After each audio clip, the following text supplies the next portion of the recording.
بسم الله الرحمن الرحيم نحمده ونصلي على رسوله الكريم أما بعد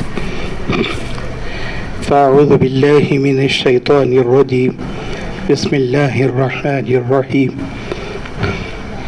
فلا اقتحم العقبة وما أدراك ما العقبة فك رقبة أو إطعام في يوم ذي مسغبة یتیما ذا مقربہ او مسکینا ذا متربہ صدق اللہ العظیم۔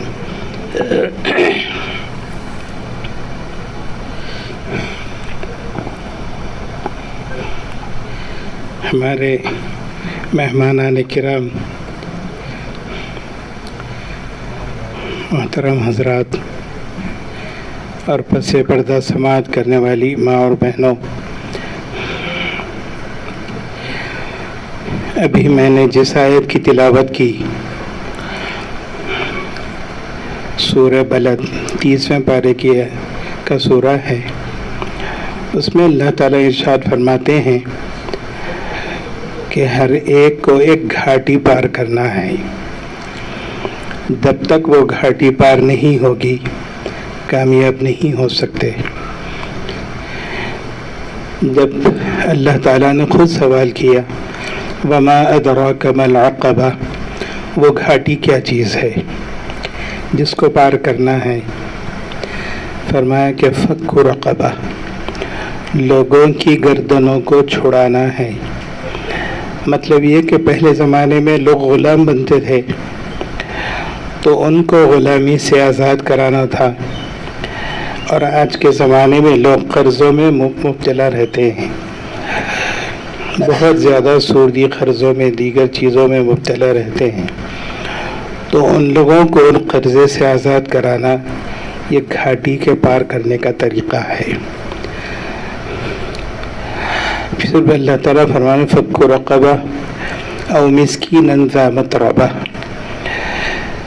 یا مسکین کو جو بہت زیادہ علیل ہے، بیمار ہے، جو گویا زمین پہ لیٹا ہوا ہے، چل نہیں سکتا، کچھ کام نہیں کر سکتا، تو اس کو جو ہے مدد کرنا ہے۔ تو یہ ایک ایسی گھاٹی ہے کہ جو آدمی لوگوں کے قرضوں کو پورا کرنے کی کوشش کرے گا، بھوکوں کو کھانا کھلائے گا اور مسکین کی مدد کرے گا، جو یہ کام کرتا رہے گا تو یہ ہر مسلمان کو کرنا ہے۔ جب یہ کام کرتا رہے گا تو گھاٹی پار ہوگی، اور گھاٹی اگر پار ہو گئی تو پھر ہم جنت میں آسانی کے ساتھ داخل ہو سکتے ہیں۔ ایک زمانے میں ایک آدمی تھا جو بہت زیادہ سخی کے طور پر مشہور تھا، لوگ اس کو بہت زیادہ چاہتے بھی تھے، اس کے پاس جو کوئی بھی جاتا وہ اس کی ضروریات کو پورے کرتا تھا۔ ایک اور ایک آدمی تھا جو انتہائی بخیل تھا، اتنا بخیل کہ کسی آدمی کو 1 روپیہ نہیں دیتا تھا، سارے لوگ اس سے بدظن تھے، حالانکہ خوب مالدار تھا لیکن اس کے باوجود کچھ بھی مدد نہیں کرتا تھا۔ آگے چل کے وہ امیر آدمی جو بخیل تھا، کنجوس تھا، اس کا انتقال ہو گیا۔ اس کے انتقال ہونے کے بعد لوگ جو ہے جنازہ پڑھنے کے لیے بھی نہیں گئے، کہا کہ ایسے کنجوس آدمی جو اتنا مال رکھتا ہے لیکن اس کے باوجود کسی کی مدد نہیں کرتا، اس کے پاس جانے کا کیا فائدہ۔ تو آخر کار چند لوگ، چونکہ فرض کفایہ ہے پڑھنا پڑتا، چند لوگ مل کر جو ہے اس کی نماز جنازہ پڑھ لیے۔ پھر اس کے بعد جو متوسط آدمی تھا، درمیانی، جو مدد کرتا تھا، لوگ اس کے پاس پہنچے کہ تم ہماری مدد کرو۔ انہوں نے کہا کہ اب میں مدد نہیں کر سکتا، اس لیے کہ میں تم لوگوں کی جو مدد کرتا تھا وہی بخیل آدمی کی طرف سے کرتا تھا، جس کو تم لوگ بخیل بولتے تھے، وہ مجھے پیسے دیتا تھا اور یہ کہتا تھا کہ جتنے غریب اور مسکین آئیں گے ان کو خالی ہاتھ نہیں لوٹانا، میرے پاس تو کچھ بھی نہیں، اس سے وہی دیتا تھا، لیکن مجھے اپنی زندگی میں اس بات کی قسم دے رکھی تھی کہ میرا نام کسی کے سامنے ظاہر نہیں کرنا۔ مرنے کے بعد پتہ چلا کہ اصل مدد کرنے والا کون تھا۔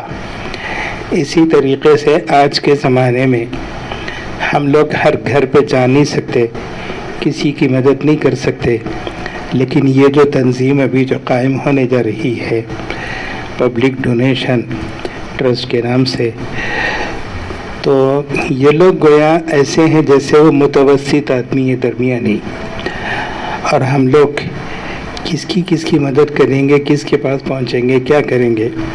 ہم ان کی اگر مدد کر دیے تو یہ لوگ جو ہے ایک ایک کے پاس پہنچ کر ان کے حالات کو معلوم کر کے ان کی مدد کرتے رہیں گے، تو انشاءاللہ اللہ کے یہاں معلوم ہے کہ کون کس کی مدد کر رہا ہے۔ یہ لوگ تو ذریعہ ہیں، لیکن اللہ تعالیٰ ان کے اس ذریعے کو بھی بے انتہا قبول کرے گا، اور جتنے لوگ اس میں شامل ہوں گے، چاہے ان کا نام ہو یا نہ ہو، بلکہ نام نہ ہو تو بہت اچھی بات ہے، نام نہ ہو، ہم ان کی مدد کرتے رہیں۔ پسے پردہ جو بھی مدد ہو، جتنی تھوڑی ہو زیادہ ہو، ہم ان کی مدد کریں۔ انشاءاللہ یہ لوگ برابر ایک ایک کے گھر کو پہنچیں گے، جو ضرورت مند ہیں ان کی ضروریات کو پورے کریں گے۔ ابھی جو رپورٹس ہمارے سامنے ہیں کہ کتنے مریض کہ جو اپنے علاج نہ ہونے کی وجہ سے ان کی زندگی جوکھم میں پڑی ہوئی تھی، یہ لوگوں نے ان کی دواؤں کا انتظام کیا، ان کے علاج کا انتظام کیا۔ کئی لوگ ہیں جو ہم کو نہیں سمجھ میں آتا، اس لیے کہ ہم 3 وقت کا کھاتے ہیں، ہم کو بھوک نہیں لگتی۔ ہم کو اگر بھوک لگی تو دوسرے کی بھوک کا اندازہ ہوگا۔ تو کئی لوگ ایسے ہیں کہ جو ایک ہی وقت کھانا کھا کر اپنی زندگی گزارتے ہیں۔ تو یہ لوگ جب پہنچے، ان کے حالات معلوم کیے تو پتہ چلا بہت سے مسکین ہیں، بہت بڑی تعداد ہے، ان کے لیے بہت بڑے مدد کی ضرورت ہے۔ لیکن ظاہر ہے کہ ہم اتنا ہی کام کریں گے جتنے ہمارے قدم بڑھ سکتے ہیں۔ ہم اپنی چادر کو اتنا ہی پھیلائیں گے، اپنے پیروں کو اتنا ہی پھیلائیں گے جتنی ہماری چادر ہو۔ تو اب ہمارے ہاتھ میں ہے کہ ہم ان کی زیادہ سے زیادہ مدد کریں، اور یہ مدد انشاءاللہ بہت کامیاب ہوگی، اور ایسی کامیاب ہوگی کہ اللہ تعالیٰ کے قول کے مطابق کہ وہ گھاٹی کو ہم پار کر لیں گے۔ جو وہ گھاٹی پار کر لیا تو سمجھ لو کہ وہ کامیاب ہو گیا۔ اللہ تعالیٰ اس ادارے کو قبول فرمائے، ان لوگوں کی محنتوں کو قبول فرمائے۔ اب تک مختلف انداز میں ایک پرائیویٹ طریقے سے کام کیا جا رہا تھا، اب ایک باضابطہ ایک آفس کی شکل دے کر اس میں یہ کام ہو رہا ہے۔ اللہ تعالیٰ اس میں برکت عطا فرمائے۔ ان کے ساتھ اللہ تعالیٰ ہم سب کو لگائے رکھے۔ وآخر دعوانا ان الحمد للہ رب العالمین۔